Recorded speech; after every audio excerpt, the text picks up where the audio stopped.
Bem-vindo aqui para mais um vídeo que nós vamos conversar sobre esse segmento de vídeos, que é o de perguntas e respostas, que são colocadas nos vídeos que são produzidos durante a semana, que eu trago no domingo para conversar sobre essas questões, de forma que eu posso aprender justamente pelos comentários que são colocados no canal.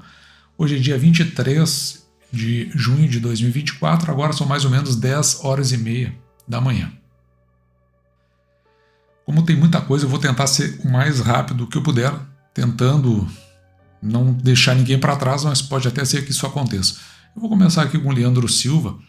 Ele pergunta o seguinte: você acha que compensa comprar Itaú através da Itaúsa, já que o desconto hold e o problema da grande base acionária? Qual a sua opinião de Itaúsa? Então vamos ver se eu entendi o ponto, né? Tá aqui a Itaúsa, que se considera a maior holding brasileira. A Itaúsa, ela é uma holding, portanto, ela é composta de várias empresas. Uma delas, eu acho que está perguntando isso: comprar Itaú direto ou comprar Itaú através da Itaúsa.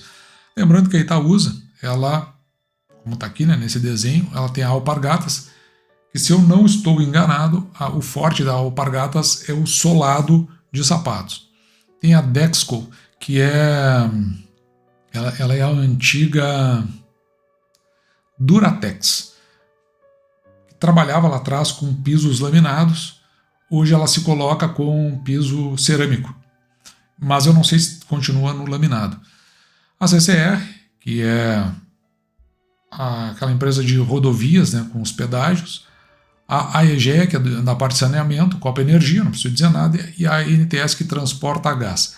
Dessas empresas todas, tem empresas que estão em setores que eu gosto, que é aqui, da CCR para cá, e também do Banco Itaú, que faz parte, o segmento pelo menos, né, da carteira do canal. Hoje, no tempo atual, Itaúsa está pagando em proventos um pouquinho a mais que Itaú, certo?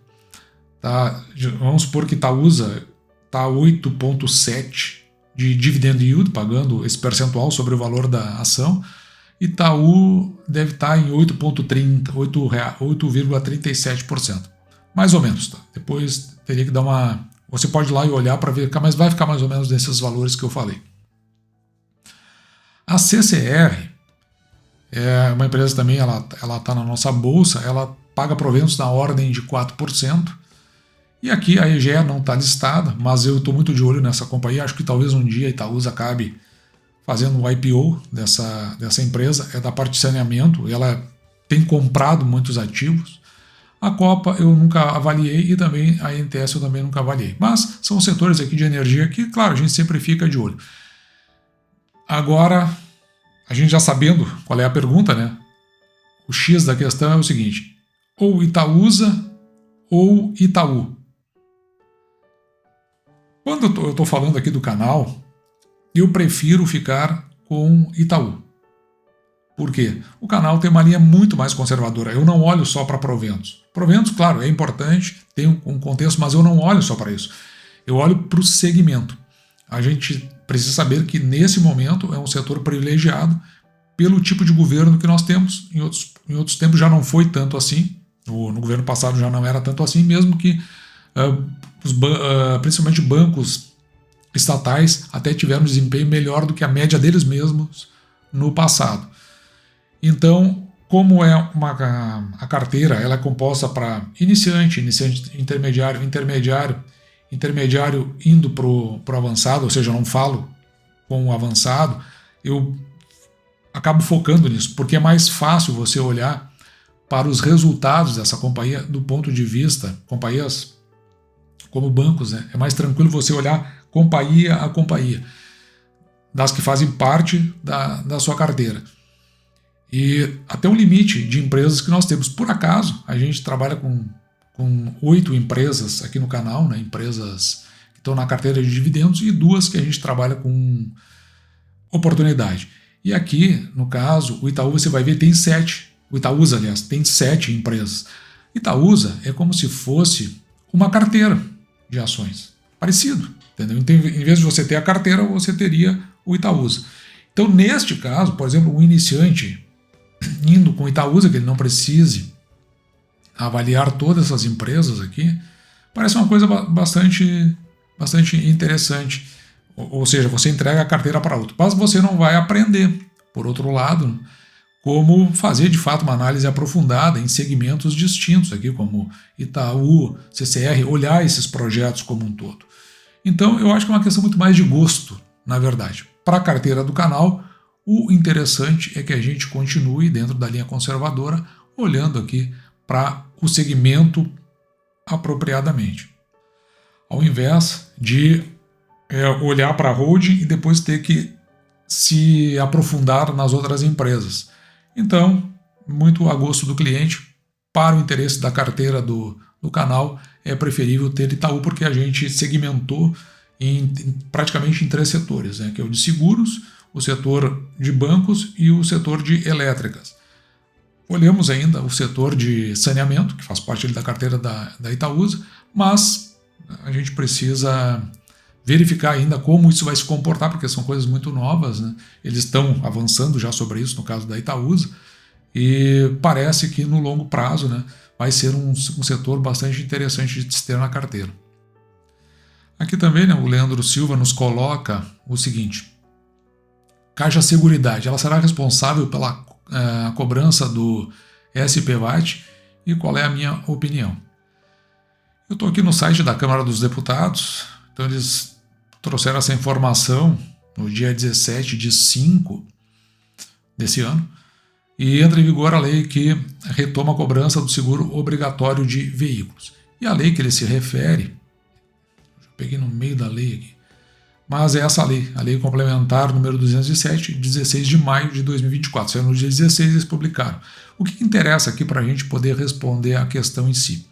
Vai estar aqui, ó, no artigo 7º.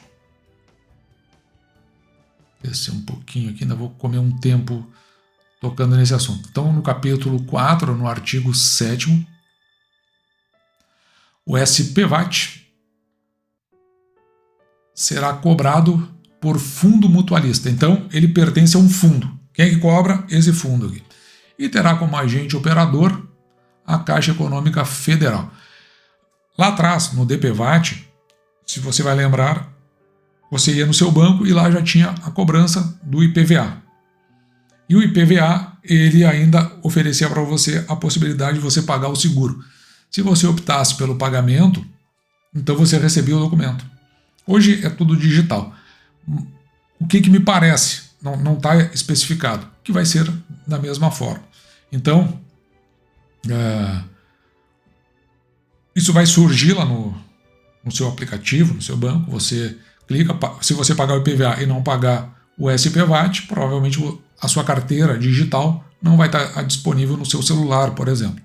Se você pagar, está tudo conforme. Esse valor da SPVAT cobrado pelo seu banco. Então a pergunta é essa: se quem vai cobrar é a Caixa Seguridade. Então, na verdade, não. Quem vai cobrar é o seu banco e vai entregar para esse fundo mutualista, certo? E quem é o operador, que é o agente que faz a operação em si, é a Caixa Econômica Federal. Se nós descermos aqui no parágrafo, se eu não estou enganado, no parágrafo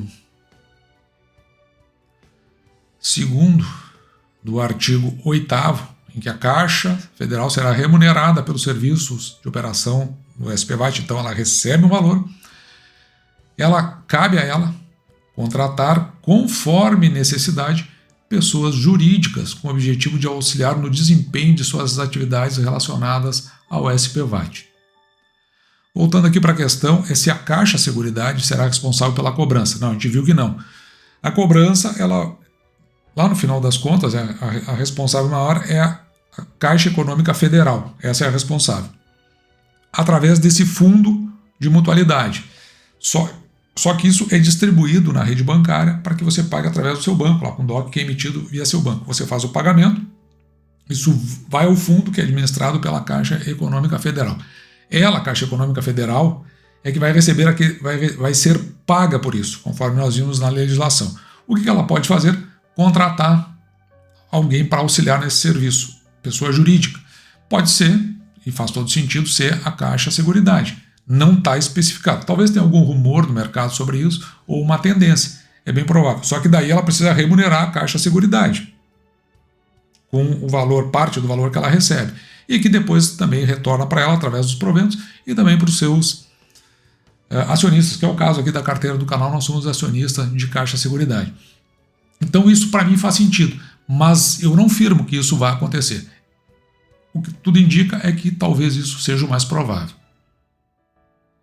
Tentar correr com as respostas, né? Então aqui nós temos o Bolsa Gorda, e já faz 2 semanas, eu estou respondendo essas mais antigas que acabaram ficando para trás, né? Então ele estava analisando o Banrisul, e está ficando interessante, pode vir a ficar mais barato, isso aqui tem passado 2 semanas atrás, né? Porém, se eu comprasse, seria para permanecer como sócio e colher os dividendos. E aí ele faz uma referência aqui, que é uma coisa que bate em muitas pessoas, né, que é o retorno do Banrisul e o que está sendo oferecido, né, pelo governo, que é o IPCA+, nos títulos da dívida. O que eu já tinha mais ou menos conversado sobre isso, né, o que acontece? Renda fixa, óbvio, ele mesmo concorda aqui dentro da argumentação, ela está bem longa, mas ele sabe que são coisas distintas. E, evidentemente, que no momento que nós estamos a viver, principalmente em função dos juros, claro que a gente tem uma tendência a olhar para o resultado dessa aplicação em renda fixa. Mas eu já mostrei em vídeos anteriores, né, o que acontece? Se você reinveste os seus proventos, você vai ver lá que no final, primeiro que em as ações caindo, o seu preço médio ele cai, mas também cai com seus reinvestimentos, o seu preço médio ajustado. E você vai ver que no preço médio ajustado, normalmente no longo prazo, os proventos acabam se tornando bem maiores do que esses rendimentos da renda fixa. Então, na verdade, eu acho que é muito uma questão assim, de você colocar no papel para que você possa se convencer. Eu tenho um vídeo anterior onde eu mostrei isso aí. Eu vou deixar aqui no final para você acompanhar. Aqui uma outra pergunta, é difícil também, né, de responder assim rapidamente, mas é porque algumas seguradoras estatais como BB Seguridade e Caixa Seguridade, elas não divulgam a margem líquida. E aí coloca aqui como a Porto Seguro, né, que também é uma seguradora, só que privada, e ela divulga todos os dados financeiros, incluindo a margem líquida. Na realidade, quando a gente está falando de margem líquida é o seguinte, é uma relação que existe entre o lucro líquido e a receita líquida. Então a gente parte da receita líquida. Se você pegar a receita líquida, ou seja, vamos pegar a receita bruta da companhia, tudo o que ela teve de receita. Quando você abate os custos operacionais dela, você tem a sua receita líquida. A receita líquida ainda não estão incididos. O que não está incidido ali? Os tributos, né, os impostos e as contribuições, e também não está incidido ali os custos dessa parte da operação. Depois que você coloca isso, então você entra no lucro líquido. Então essa relação lucro líquido, receita líquida, ou seja, ela vai dar um número que normalmente é menor do que 1, se você multiplicar por 100 vai dar em percentual. É como se mostrasse a rentabilidade. Para que isso aí faz sentido? Para você comparar pares, por exemplo, faz todo sentido comparar BB Seguridade, Caixa Seguridade e Porto Seguro do ponto de vista de rentabilidade, porque daí você vê que dentro dessa margem o que pode ser não. Vai depender também, né, da companhia, o que ela se dispõe, o projeto que ela tem. Por isso que eu digo que o projeto é muito mais importante, por exemplo, do que a margem líquida. Porque, olhando para o projeto, eu consigo ter uma noção para onde ela está indo e onde ela vai chegar. Quando eu olho para uma margem líquida, só me dá um estanque, um momento ali de várias companhias. Eu não escolheria por isso. Na realidade, tudo isso eu estou dizendo porque eu não acho que seja um indicador eu não acho um indicador preponderante. Eu acho que ele é um indicador secundário ou terciário. Que eu olharia lá depois de tudo, de ver o cenário, o projeto, ver os indicadores fundamentalistas da empresa, eu só iria para a margem líquida lá no terceiro ou quarto momento, na hora de fazer uma escolha. Seria um critério de desempate na minha visão. Se todas estiverem mais ou menos, né, dentro de patamares que são equilibrados para esses outros indicadores anteriores que eu olharia. Então a margem líquida ficaria lá no final. Mas eu acho que é uma coisa tão simples, né, você pegar o lucro líquido e dividir pela margem líquida, que eu não sei por que não divulgam, mas deveriam divulgar. A outra pergunta aqui é o seguinte: se a CPFL Energia e a Copasa, elas fariam parte da minha carteira, né, ambas com dividendo maior que 6%. Rindo, brincando, eu colocaria elas na minha carteira. A gente tem que pensar assim que hoje, né? A gente tem que pensar assim que a carteira do canal tem 3 anos. Lá atrás era um cenário diferente. Hoje as coisas mudaram. Então lá tinha um momento e um histórico. E quando você coloca na carteira, não dá só para você olhar o momento, você precisa olhar o passado, você precisa olhar a situação presente e como isso vai se encaixar num cenário e no projeto da companhia. Por isso que a gente olha para frente e na carteira buscou mais estabilidade, né? Porque, claro, a gente é uma carteira aberta, a gente tem que ter responsabilidade com as coisas que a gente faz. Mas vai acontecer muito durante o processo de que umas empresas elas acabam por estar em uma condição melhor que outras naquele determinado momento. Isso é uma coisa muito tentadora da gente ficar rodando a carteira.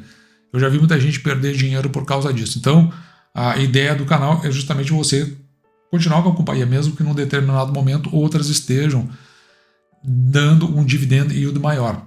Mas, claro, né? Aí se você tiver experiência suficiente, você entender como fazer essas movimentações rápidas, parece interessante eventualmente trocar por uma ou outra na carteira ou até incluir e manter. Só, claro, né? Cuidando para que isso se repita com frequência no futuro. E aqui eu peguei por engano aqui do Edson Panha, porque ele já está fazendo referência ao vídeo que eu falei sobre o preço médio ajustado, que eu vou deixar pro Bolsa Gorda. E na verdade é nesse vídeo aqui, né, que eu vou deixar no final. Então eu só coloquei equivocado aqui, não era uma pergunta em si. E agora eu entro aqui nos assuntos que eventualmente podem ser um pouco mais delicados. Eu vou começar aqui pelo Eduardo Balbino, que também nos ajuda bastante aqui no canal. Gosto muito da Sanepar, mesmo ela tendo essa política de dividendos longo e anual. Vejo ela como a mais redonda do setor de saneamento.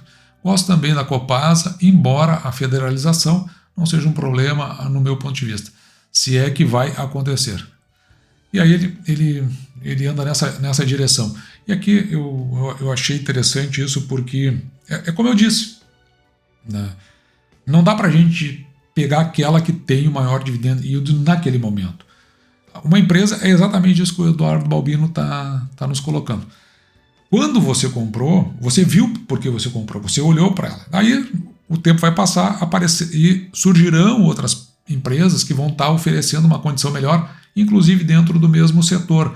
Mas você sabe, você registrou lá por que você comprou aquela companhia e você ficou confortável com ela. A Sanepar, sem dúvida, é uma empresa que ela é bem redondinha mesmo, exatamente como ele disse. Eu lá no passado eu não teria comprado, isso não é demérito, tá? É só eu não teria comprado dentro do contexto aqui do canal, exatamente porque ela tem esse quesito desses pagamentos, assim, né? Faz um anúncio agora para o ano que vem as coisas acontecerem. Mas sou eu, isso não é um demérito dentro da compra, né?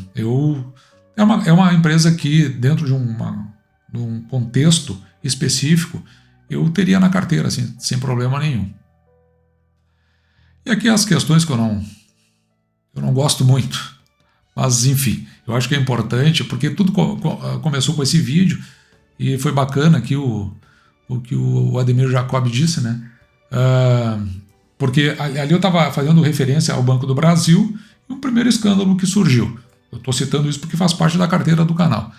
E aí ele coloca, né, incrível como são sempre os mesmos personagens. Isso graças ao povo, que acaba colocando esses novamente à frente das decisões no contexto nacional. Eu confesso que por muitos momentos acabei preferindo ficar de fora dessas informações, porque me irritava, e depois, claro, né, aí depois ele segue dizendo que o que acontece? A gente precisa também olhar para isso.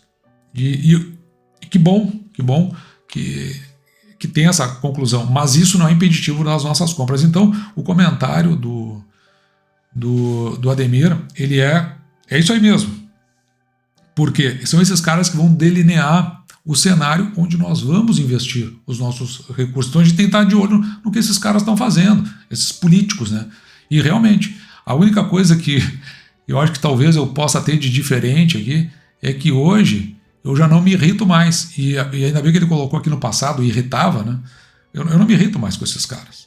Eles tomem as decisões deles, as que eles quiserem, mesmo que isso aí reflita e reflete, no caso do Brasil, nas empresas, e nós vamos acomodando a nossa forma de investir, apesar dessas pessoas aí. Então é mais ou menos nessa linha, e é importante a gente estar de olho, porque se a gente olha para o lado e esquece essas pessoas, isso acaba tendo reflexo dentro das nossas empresas. Aqui no caso específico é referente ao Banco do Brasil, e aí nós acabamos por não entender exatamente o que aconteceu, e isso, de certa forma, pode nos levar a tomar decisões equivocadas. Por exemplo, sair da empresa, desfazer posição, ou iniciar um processo de vendas e ter perdas logo ali na frente. Eu já vi isso aí muito acontecer, então eu olho para o cenário político, não do ponto de vista das disputas políticas, porque daí é com os políticos, né? Isso é assunto deles e eu não tenho nada a ver com isso. Mas eu sempre deixo claro a minha posição, não gosto desse governo, não gosto da forma que fazem essas administrações, foi ruim no passado e, ao que tudo indica, está sendo ruim no presente. Outra coisa relevante aqui que ele coloca, né, é o fato de não ter sido contabilizado o que acontece no Banco do Brasil, né? Porque fechou um acordão lá com o Grupo Caimã, com duas empresas que são derivadas do Grupo Caimã. E até onde eu olhei, não tinha provisão. Então, se não tinha provisão, vai sair de algum lugar. Tem que sair de algum lugar, e já fecharam o acordo dos 600 milhões, está nesse vídeo ali, que eu também vou deixar no final.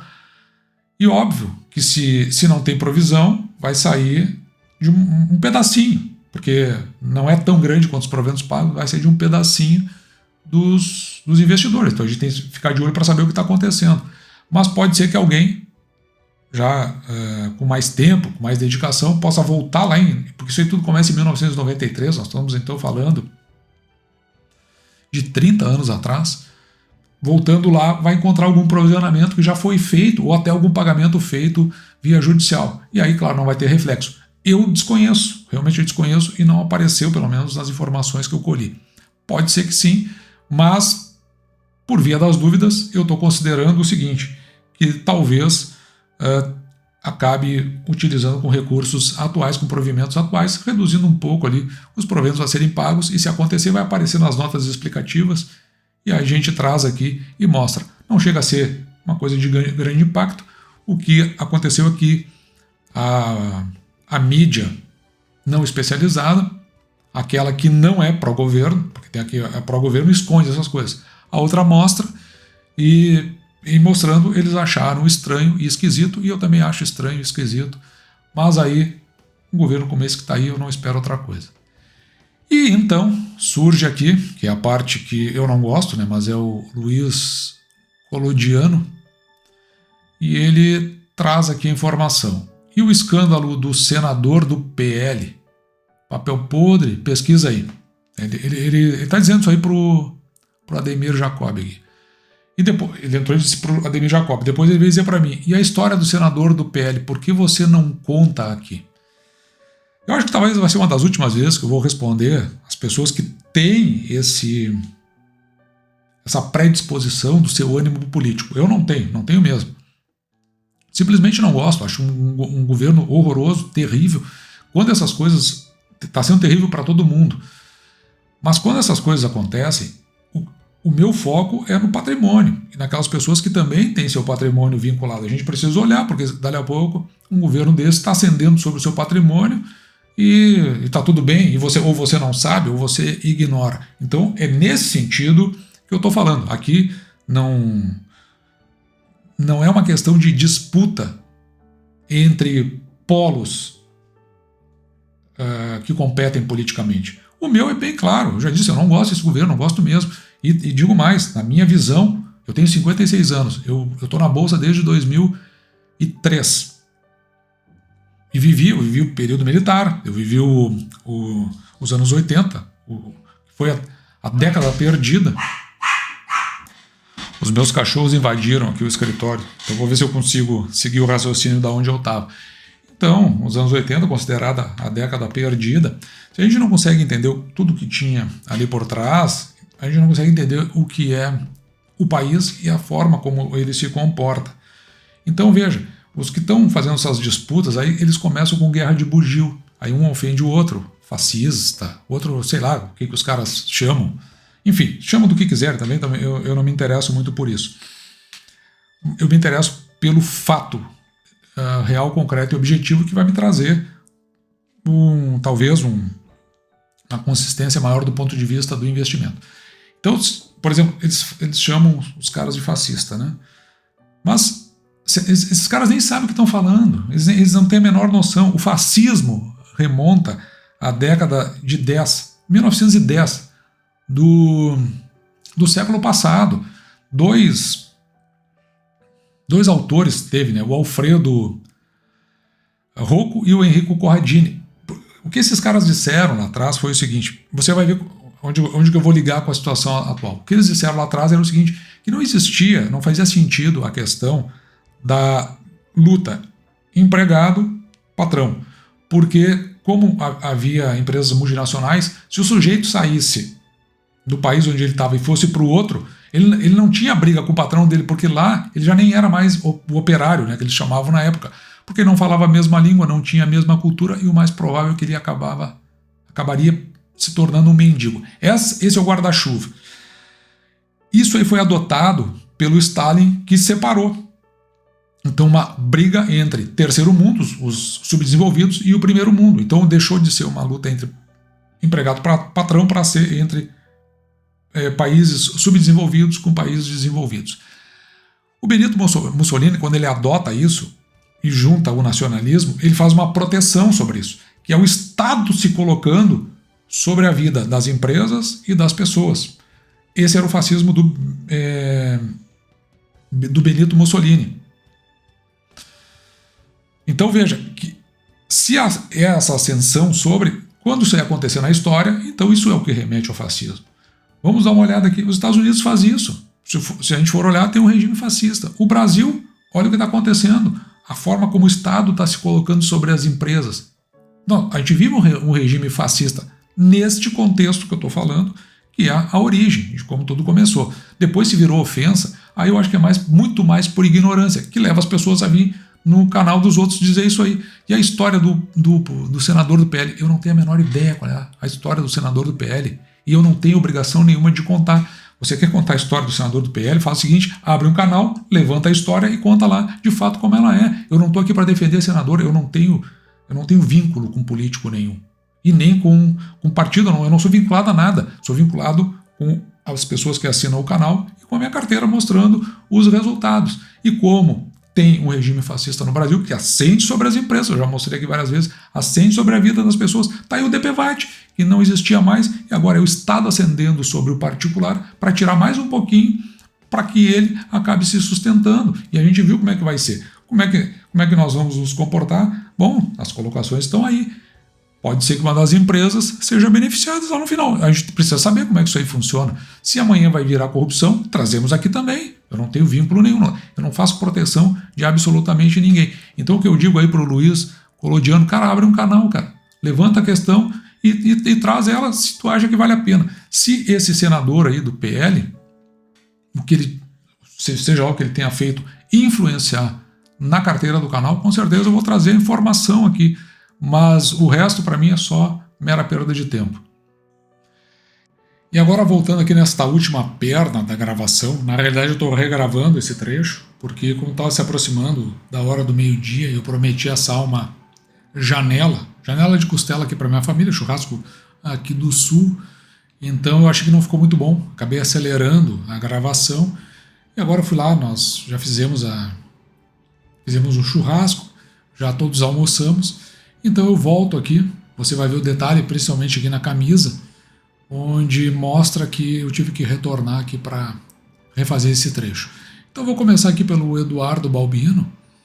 Ele coloca o seguinte: eu gosto muito da Sanepar, mesmo ela tendo essa política de dividendos dividendo longo e anual, porque o que eu havia comentado neste vídeo aqui onde eu falei da Sanepar é que uma das coisas que a mim não interessava é exatamente o fato de que a Sanepar ela faz o anúncio agora para pagar o ano que vem e ainda passando por assembleia. Mas isso, em termos de recebimento de proventos, eu não entendo que isso seja de fato um problema. É mais porque, na realidade, eu estou tratando de uma carteira que é aberta, então, eventualmente, alguém vai ver alguns detalhes e eu não posso omitir esse tipo de detalhe. Teria com tranquilidade a Sanepar na minha carteira, evidentemente, né, que para mim essa questão ela pesa um pouquinho, não é uma situação agravante, mas com certeza é uma boa empresa e em outras circunstâncias provavelmente eu teria a Sanepar na carteira. E o Eduardo Balbino ainda cita aqui a Copasa, né, que nesse momento está com esse boato em torno da federalização, mas isso tem várias empresas que circulam boato, por exemplo, a CEMIG vender a sua participação na Taesa. Essas coisas já estão há muitos anos aí e circulando. A meu ver, do ponto de vista, a Copasa está num momento muito bom. Pode, evidentemente, não refletir um passado da companhia, mas é outra companhia que eu estou muito de olho e estou verificando uma possibilidade aí no futuro, quem sabe fazer parte da carteira do canal. A outra parte dessa terceira perna do vídeo começa aqui, né, com o Ademir Jacob, que sempre nos ajuda aqui no canal. E eu acho que a conversa aqui ela andou muito bem, porque ele coloca assim, ó, é incrível como os personagens... Aqui eu estava me referindo a um primeiro escândalo em relação ao Banco do Brasil. Então ele cita, né, é incrível como personagens são sempre os mesmos. Isso graças às pessoas, né, que acabam colocando esses novamente e em frente às decisões no nível nacional. E aí ele, assim como eu em algum momento, né, também, essas pessoas acabavam me irritando, e aqui ele coloca no passado, e o bom é isso, né, que esses que são colocados em posições políticas, e pelas coisas que falam, que comentam, e como as coisas fluem, é importante que a gente olhe para a nossa carteira e acabe muito mais tentando compreender o que tem ali por trás, do que propriamente a gente tomando isso de cunho emocional, que eu acho que esse é o melhor caminho. O fato é que esses políticos vão ser colocados aí, vão andar nessas linhas que a gente encontra, uns vão se ancorar em figuras que nesse momento são proeminentes, como por exemplo é o caso do presidente Bolsonaro, mas também os caras já estão junto ali com o Pablo Marçal por conta de tudo que aconteceu nos últimos tempos. Então esses políticos eles meio que ficam fluindo, então eu não levo muito em consideração essas pessoas. Agora, quando eles estão em posição-chave, eu fico muito atento ao que eles estão decidindo e fico de olho, porque muitas vezes vem a influenciar em ativos que fazem parte da nossa carteira, que é a parte seguinte que eu vou comentar. Porque ainda é importante citar essa questão.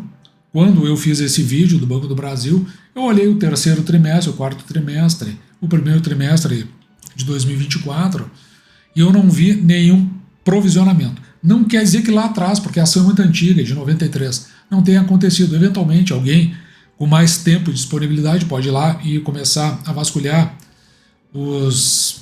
as demonstrações de resultados trimestre a trimestre, ou até o fechamento do ano, para ver se encontra, principalmente, onde as notas de referência, e é justamente nessas notas que nós vamos encontrar os detalhes, eventualmente quando acontece. O fato é que nas que eu vi não havia provisionamento, justamente para o caso específico, onde eu tratei que o Banco do Brasil chegou a um acordão com o Grupo Caimã, onde o Banco do Brasil, que lá atrás sofreu uma que outra,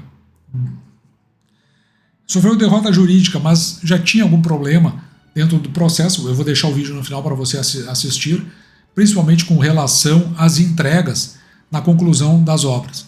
Então, o Banco do Brasil primeiro acionou o Grupo Caimã, depois o Grupo Caimã acionou o Banco do Brasil, e lá no final das contas isso durou 30 anos, começou em 93, e por conseguinte, agora no terceiro trimestre do ano passado, o Banco do Brasil acabou chegando a esse acordo, que é por isso que deu toda essa conversa que nós temos aqui. E eu não vi o provisionamento de lá para cá. Pode ser que tenha acontecido em outros tempos, teria que voltar lá e verificar. Não me parece. Se não for assim, o que acontece é que o Banco do Brasil precisa pagar esse valor, que, na verdade, o Banco do Brasil paga proventos bilionários. Então, claro, um pedaço pode sair do bolso do acionista. E foi exatamente isso que eu levantei. Só que surge aqui o Luiz Colodiano, e ele coloca o seguinte, primeiro para o Ademir Jacob aqui. E o escândalo do senador do PL? Papel podre, pesquisa aí. E depois, aí ele vem e coloca para mim aqui também, o Luiz Colodiano. Vai ser uma das poucas vezes que eu vou comentar sobre esse tipo de colocação, né? E a história do senador do PL, por que você não conta aqui? Na realidade, as histórias que eu trago aqui, os fatos que eu trago, eles são aqueles que estão correlacionados com a carteira do canal. Eu não trago qualquer fato. Se não tiver, eu não tenho por que trazer. Na realidade, eu nem conheço esse fato aí. Teria que aprofundar. Se, por exemplo, o Luiz Colodiano ele entender que isso vai trazer alguma informação que seja relevante para alguém que tenha ações do Banco do Brasil, eu acho que é importante trazer aqui. E se ele entender isso, traz qual é o fato, porque daí, evidentemente que nós vamos comentar, porque faz parte de nós analisarmos o cenário como um todo. O fato em si, desconheço, não sei exatamente do que ele está falando, mas é importante eu citar uma questão aqui. Eu tenho um posicionamento político, eu tento deixar esse posicionamento político muito claro no andar aqui da carruagem, e às vezes as pessoas entendem que eu estou junto com elas, fazendo essa confusão de lados políticos, um contra o outro. Não, eu tenho o meu e o eleitor que diga qual é o melhor, embora a gente saiba que tem um processo eleitoral aí muito estranho e todo mundo viu o que aconteceu agora recentemente. Então, hoje se está tentando colocar o establishment, né, o estamento do Brasil, colocar os tijolos nos seus devidos lugares, mas aí é problema do establishment, ele que criou o problema, ele que conserte. Para nós, aqui para o canal, interessa exatamente isso, o reflexo que pode dar na nossa carteira. Mas eu abro um parênteses com isso, porque se alguém tem alguma coisa a dizer, como é o caso do Luiz Colodiano, e tem alguma informação, faz a mesma coisa, não peça para que eu comente isso. Faz um canal, traz a informação e comenta com aqueles seus inscritos. Eu tento comentar com os meus o que eu acho que é bom para os meus, não é o que eu acho que é bom para mim. Eu tento dividir com as pessoas aquilo que deu certo para mim. Essa é a razão de eu ter aberto o canal. Ele nem é a parte principal, o que sustenta toda essa estrutura, que tem muita tecnologia aqui envolvida, é a carteira do canal, não é o canal propriamente dito. Então, aí cada um escolhe o seu caminho. E até eu queria abrir um espaço para isso, que é um assunto que às vezes, se alguém quiser comentar política, tratar de política, eu acho que a pessoa sempre tem que se informar antes, tem que entender direito o que aconteceu, qual é a história do nosso país, como nós chegamos até aqui. Por exemplo, quer ver um negócio? Banco do Brasil, uma empresa que está vinculada ao governo federal e que depende, e muito, tanto por conta das nomeações que são feitas e depois das políticas que são estabelecidas. Faz parte da carteira do canal, então é natural que eu veja para que lado se está indo ou estão indo as decisões de um eventual governo, um governo qualquer. Não tenho apego nenhum, não tenho apreço nenhum. O único que eu vi, eu tenho 56 anos, eu vivi o período militar, eu vivi a redemocratização e teve o interstício, né, de 85 a 90, E depois vi todos os governos que entraram seguindo isso e sei onde é que nós chegamos, ou pelo menos na minha compreensão. O governo militar, que foi um governo ruim, muita gente acha que foi bom, e eu tenho pena daqueles que, por conta do processo eleitoral de 2022, foram à frente dos quartéis pedir intervenção. O governo militar foi ruim, ele não foi um governo bom. Lá atrás, se nós andarmos mais para trás, porque são essas mesmas pessoas que colocam, sempre que eles encontram um oponente, eu não faço debate, porque eu sou muito ruim no debate, não gosto de ficar discutindo e acho que isso aí também não leva para nada, as pessoas esgaçam, perdem, chega a crescer a veia do pescoço e perde a razão e daqui a pouco vira um xingamento e não leva para lugar nenhum, ninguém ganha nada com isso, exceto eventualmente um ou outro que acaba lavando a alma. Mas o que eu quero dizer é que uma das peças que comumente são usadas por essas pessoas é a ofensa do fascista, utilizando. E a maioria nem sabe o que é fascismo, não tem a menor noção. E só para você ver como eu vou ligar no período militar.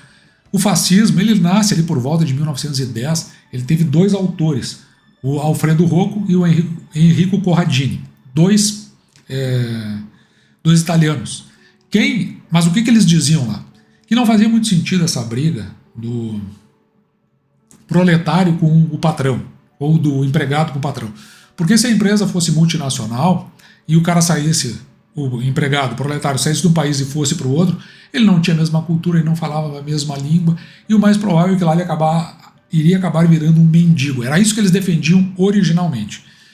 Quem absorveu essa ideia originalmente foi o Stalin, da Rússia, da União Soviética. E com que propósito? Foi ele dali que veio essa ideia, que era o terceiro mundo contra o primeiro mundo, ou os países subdesenvolvidos contra, então, agora mudou de classe, né, contra os países desenvolvidos. O Benito Mussolini, ele trouxe isso para a Itália porque ele acoplou nisso o nacionalismo. Ele disse, bom, realmente não me interessa o resto do mundo, eu quero cuidar aqui, localmente, no meu país. E o que era o fascismo, então? Daí a origem do fascismo. Era essa colocação do Estado sobre as empresas e sobre as pessoas, regrando a vida dessas pessoas, dirigindo, até que chegou a um esgaçamento, e quem adotou essa postura originalmente foram... Era uma espécie de... Hoje, se nós disséssemos, seriam milícias, trazido para os nossos tempos, mas eram organizações, ou também a gente pode chamar assim de lideranças comunitárias. Eles diziam o seguinte, aqui no meu espaço você não entra, Estado. Então eles criaram o que foi chamado de antifascismo. Então veja que o antifascismo era só um fascismo por uma redução. A maioria dos países, ela tem esse cunho fascista. Estados Unidos, o Brasil, a maioria, ou seja, o Estado se colocando sobre empresas, sobre pessoas, sobre particulares, sobre a propriedade privada. E um amante dessa ideia era Getúlio Vargas, lá com a Revolução de 1932, que também foi um golpe.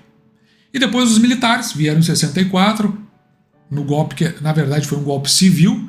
É só você olhar o que o político, né, deputado Áureo de Moura Andrade, que foi quem leu a destituição do presidente da época, o João Goulart, e depois aqui entraram os militares com a promessa de entregar de volta o governo em 66, e aí vem um golpe militar em cima. Mas ali no final, na década de 60, o que aconteceu é que o Nixon, ele troca, do ponto de vista da economia, né, a moeda era lastreada em ouro, ele tira, ele coloca como lastreado em dívida. E é uma coisa bacana, porque o que acontece? O ouro, ele faz uma limitação do crescimento, se está baseado em dívida, mais ou menos o seguinte para você entender, supondo que eu vou construir uma casa em um terreno. Eu pego uma moeda de uma pessoa, de ouro, e compro o terreno. Pego uma moeda de outra pessoa e construo a casa. Só que um dia eu tenho que devolver para essas pessoas. Digamos que eu tenho que devolver uma moeda e meia. Então quando eu for vender, eu não vou vender por esse mesmo valor de 2 moedas. Eu vendo por 4 moedas, devolvo uma moeda e meia para cada pessoa e fico com uma moeda para mim. Ou seja, eu gerei valor. Ou seja, eu tinha uma dívida e a dívida fez o valor fazer com que eu gerasse valor. Então, por isso, fazia todo sentido. Só que, claro, são administradores, pessoas, né, humanas, que às vezes não têm o compromisso de fato com o resultado. E isso aí começou a crescer dívida sobre dívida, e no final dos anos 60, o Federal Reserve ele acabou aumentando os juros para poder captar mais, por conta justamente da estrutura falida e jogou lá para cima. Então, só que os militares, eles para fazer o período, aquele que é chamado período do milagre, se endividaram por conta dessa ideia. Os militares eles eram keynesianos, ou seja, o Estado é o motor do crescimento econômico. Quando foi levantado os juros do Federal Reserve, ou seja, para a captação em relação ao dólar, praticamente todos os países que mais ou menos tinham adotado algo parecido e que tinham dívidas, também estourou os juros pós-fixados dessas dívidas. Consequentemente, todos tiveram hiperinflação e aí sucumbiu. Ou seja, o governo militar, do ponto de vista econômico, foi o ruim. E o que nós temos hoje? Nós temos um governo que está fazendo a mesma coisa. Ele entende que o governo, ele é keynesiano, é o motor do desenvolvimento. E é óbvio que vai acabar, como lá no passado, vindo em algum momento a dar com os burros na água. E nós precisamos estar atentos a isso. Se você pensar, o governo Getúlio Vargas foi fascista, o governo militar, assim como eu disse, né, o Estado ascendendo sobre as empresas e as pessoas também foi, e esse que está aí também é. Então eu não vou defender governo nenhum, pessoa nenhuma, indivíduo nenhum. Na verdade eu estou tentando explicar aqui que o importante é que a gente olhe para o patrimônio, mas que a gente não cuide desse lado político, porque amanhã, às vezes por defender pontos ideológicos, nós vamos acabar, como já aconteceu no passado, nos decepcionando. E também aqui, só para fechar essa questão, a meu ver, desse tempo todo que eu tenho de idade, são 56 anos, eu vivi todos esses processos, para mim, o melhor presidente que o Brasil teve, para mim, do que eu vi até hoje, foi o presidente Jair Messias Bolsonaro. Ninguém precisa concordar comigo. É uma visão minha diante das coisas que eu vi. E hoje eu vejo um governo que está fazendo o país sucumbir do ponto de vista econômico e o resultado está aparecendo, refletindo no dólar, na Bolsa de Valores. E eu não vejo nenhuma expectativa de que isso venha a reverter. Mas isso é problema do governo, ele que está fazendo isso, ele que vai se ver com aqueles que o elegeram, ou eventualmente aqueles que não o elegeram, mas que vão sofrer também as consequências por não ter esses conhecimentos que a gente divide aqui no canal. Porque quem obtiver informação, não tiver o apego emocional e ao seu tempo tomar as decisões ajustadas, eu acredito que consegue um pouco sobreviver a isso tudo que nós estamos vivendo e, por outro lado, ainda trazer alguma prosperidade para si e para a sua família. E dito isso, eu espero que eu tenha respondido todas as perguntas, também espero que você tenha gostado, porque eu já vou me despedindo de você, desejando que você fique com Deus e deixando, como sempre, o meu grande abraço.